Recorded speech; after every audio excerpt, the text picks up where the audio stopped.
Hey, writers, readers, people who just want to hear a good story.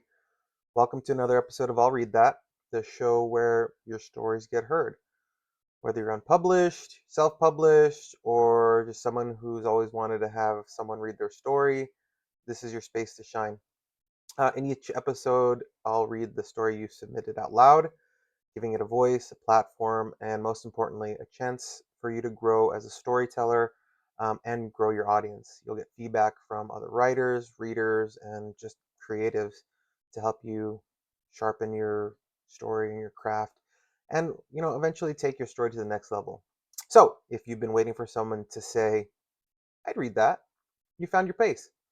So submit your story, get heard, and let's grow together. Don't forget to like, comment, and subscribe. And if you've got something worth sharing, please feel free. So today we're going to be continuing our epic saga of Thassodar Jax, Galactic Ranger by David Jace. We are in part 2, uh, chapter 1, section 7. So let's get on to it. This one's going to be a little longer, but it's okay. 2 hours later, Thassodar stepped into the club. Scented purple fog hung in the air. Harmless lasers of varying colors sliced across the fog in dizzying patterns.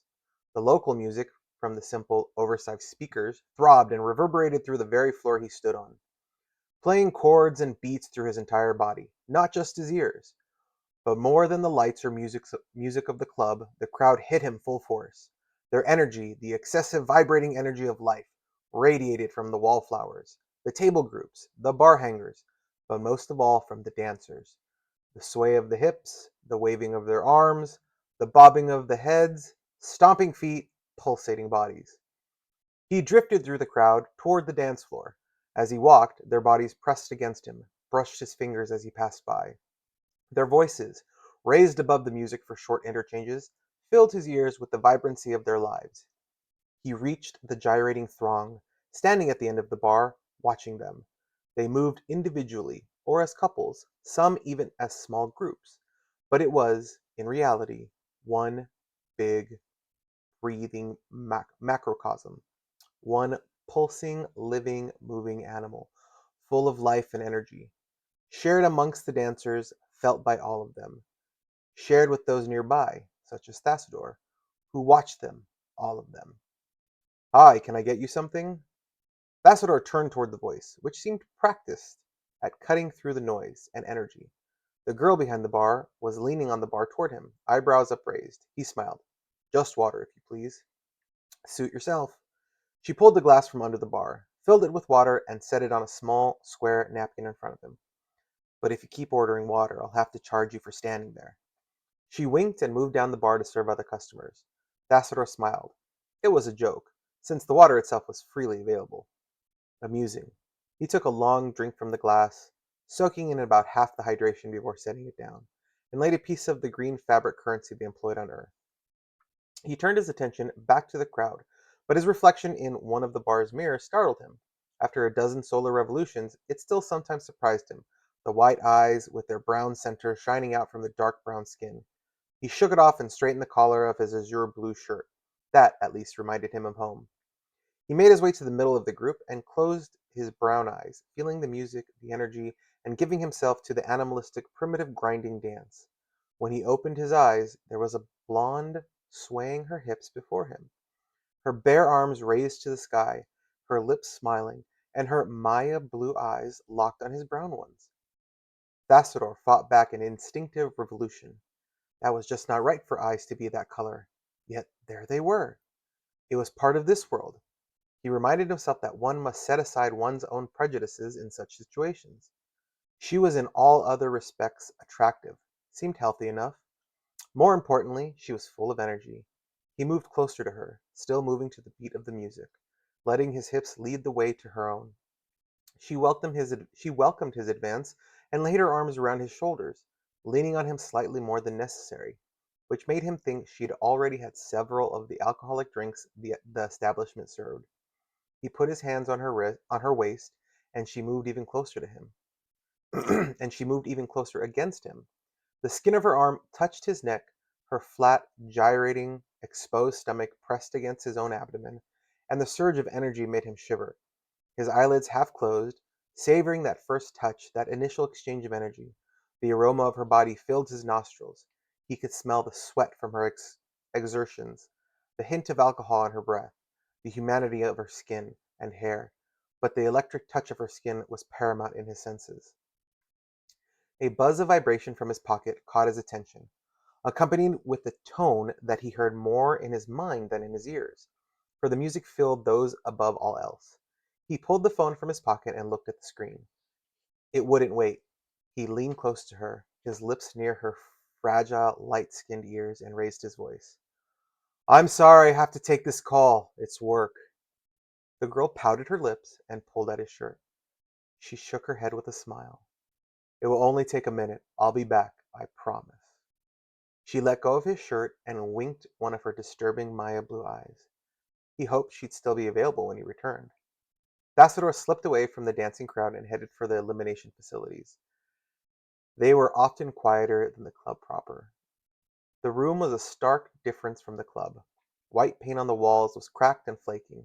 The floor was grungy concrete, and the entire room was lit by mercury phosphor tube lights that cast unhealthy green tones to the room.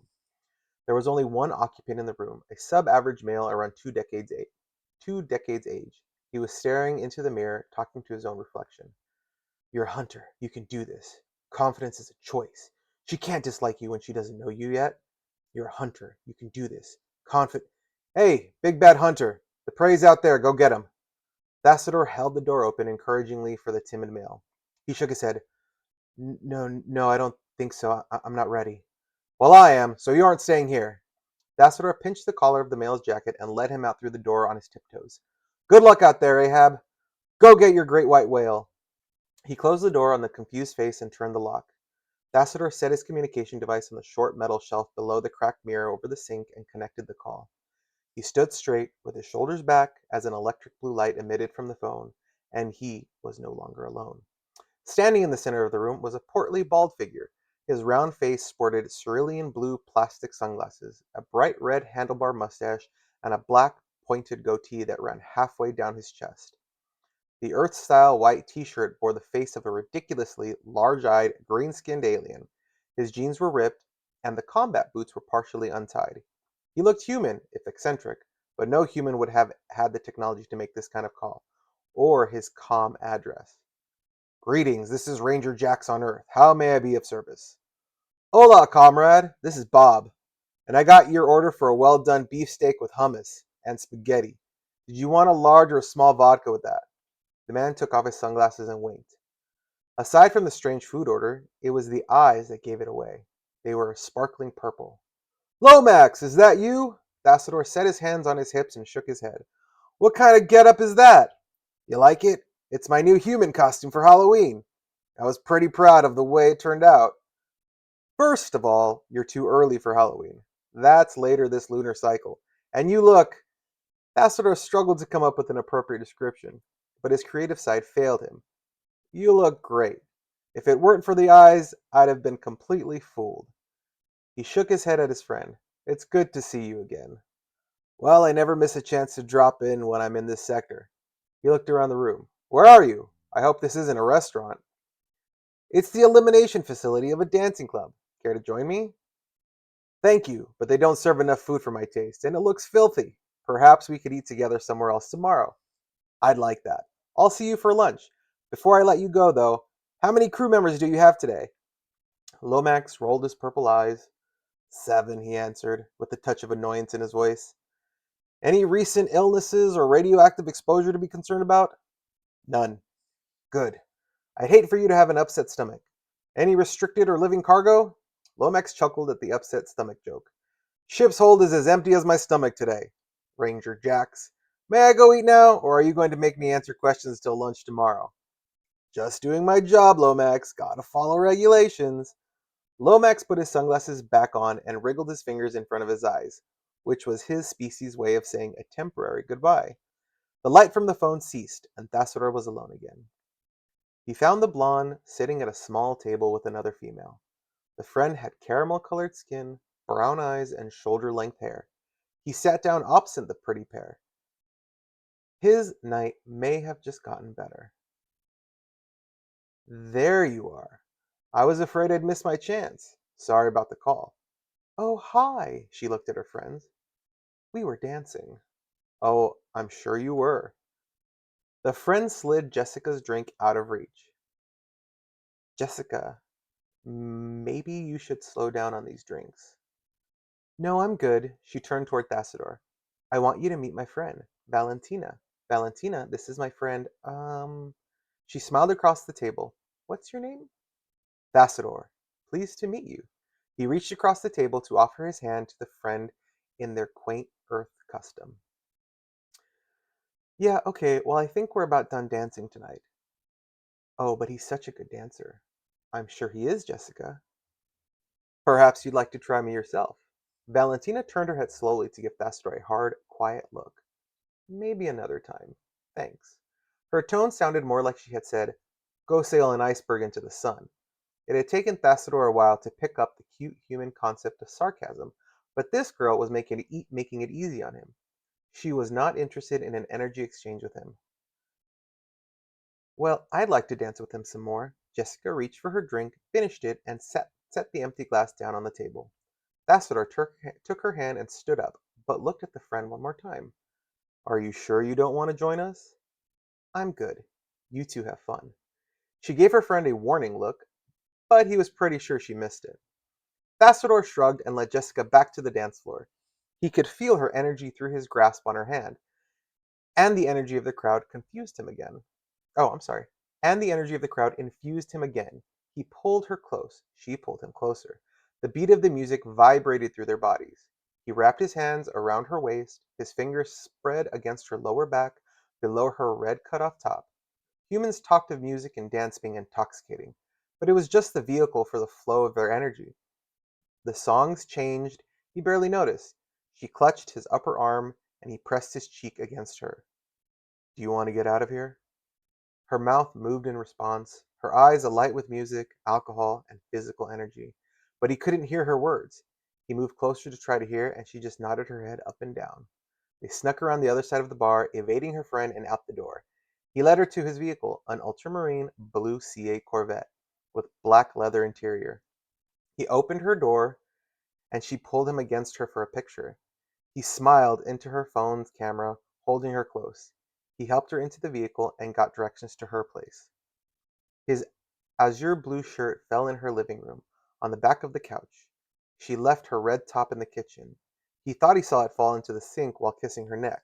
His shoes dropped at either end of the hallway. He had no idea where hers had vanished.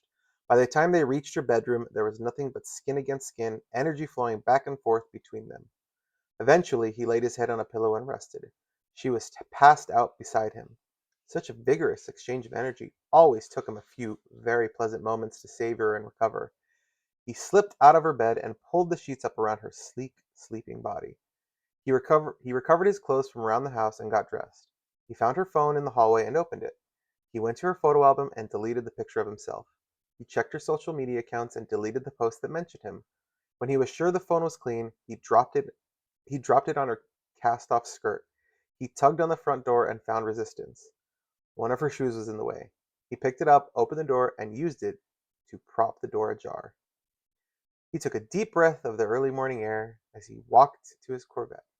Parked at the side of the road was a car that hadn't been there when they'd arrived hours before, a rusted tan sedan. Someone was sitting at the wheel. Thassodar casually strolled closer. The friend from the table was asleep in the front seat. She'd followed them. A shame he'd only brought supplies for one. He went back to his car, opened the trunk, and pulled out his biologger injector. Slipping back through the front door, he made his way to the bedroom where the female was still sleeping. Thassodar entered some ID information on the digital screen of the injector. He pulled back the sheets to expose her buxom rear end. Placing the end of the injector against her buttocks, he pulled the trigger. She jerked with a squeal, awoken by the injection. Almost instantly, she felt the effects of the tranquilizer and drifted back into sleep. The other chemical in the injection would keep her mind from cementing her short-term memory, causing her to forget most of the events of the night. She might keep some fragments, but there was unlikely to be anything coherent. He checked the screen again as it received readings from the tracker. Heart rate, oxygen, saturation, location, a myriad of other pieces of information for tracking members of the human species. Thassodar pulled the sheets back up around her as she sighed in her sleep. Good night. He shrugged. Well, good night, female.